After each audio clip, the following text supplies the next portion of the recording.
مینگل صاحب، اس وقت اگر آپ دیکھیں تو میاں صاحب وطن واپس آئے ہیں، مختلف باتیں ہو رہی ہیں، جس طرح ان کو عدالتوں سے ریلیف مل رہا ہے، پیپلز پارٹی تو کہہ رہی ہے سمجھوتے کے تحت ہے۔ آپ بطور سینئر سیاستدان کیا دیکھ رہے ہیں؟ کیا واقعی میاں صاحب سمجھوتے کے تحت واپس آئے ہیں اور اسی جماعت کے لیے ماحول اب بنایا جا رہا ہے؟ نادر، یہ اس ملک کی بدقسمتی رہی ہے اور پتہ نہیں کب تک رہے کہ عوام کی طاقت پر کوئی فیصلے نہیں کیے گئے۔ سمجھوتے ہوئے ہیں، پہلے بھی بہت ہوئے ہیں یہاں پہ سمجھوتے، اور حکومتیں بنی ہیں سمجھوتے کے تحت، حکومتیں ٹوٹی ہیں بھی سمجھوتوں کے تحت۔ اور جس انداز میں میاں صاحب آئے ہیں، کیا آج سے 1 سال پہلے نہیں آ سکتے تھے؟ جب شہباز شریف صاحب وزیر اعظم تھے، بھائی وزیر اعظم تھے۔ بالکل، اب الیکشن کے دن نزدیک آ گئے ہیں تو میاں صاحب کا آنا تو اس پر تو ایک بہت بڑا سوالیہ نشان ہے۔ اس کی وضاحت وہ خود کس طرح انداز میں کرتے ہیں، ان کے جو اتحادی رہ چکے ہیں پی ڈی ایم کے، اب پتہ نہیں پی ڈی ایم ہے بھی نہیں، میں تو خود بھی اس پر حیران ہوں پی ڈی ایم ہے یا عمران خان کی حکومت کے خاتمے پر جو ہے نا پی ڈی ایم بھی ختم ہو گئی ہے۔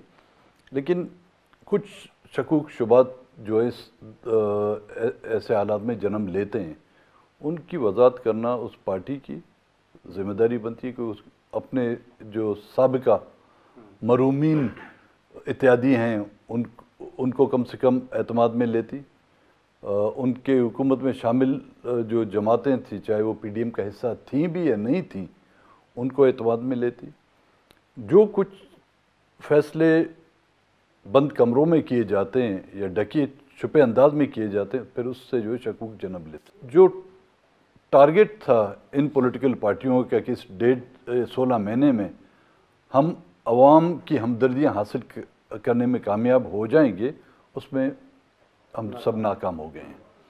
اور جس انداز میں ہمارا ایگریسو ایک وہ تھا، موو تھا کہ ہم بلڈوز کر کے جو پی ٹی آئی کے جو ووٹر ہیں ان کو جو بلڈوز کر کے سب اپنے اس میں ہم ناکام رہے ہیں، اور ڈیلیور بھی ہم کچھ کر نہیں پائے، ماں سوائے اپنے کیسوں کو جو نپٹایا ہم لوگوں نے۔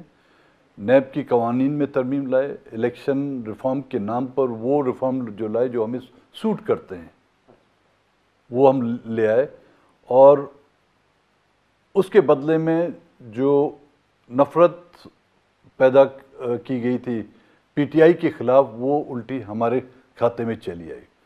تو جو بڑی پولیٹیکل پارٹیاں ہیں وہ اس ماحول میں الیکشن نہیں چاہیں گی۔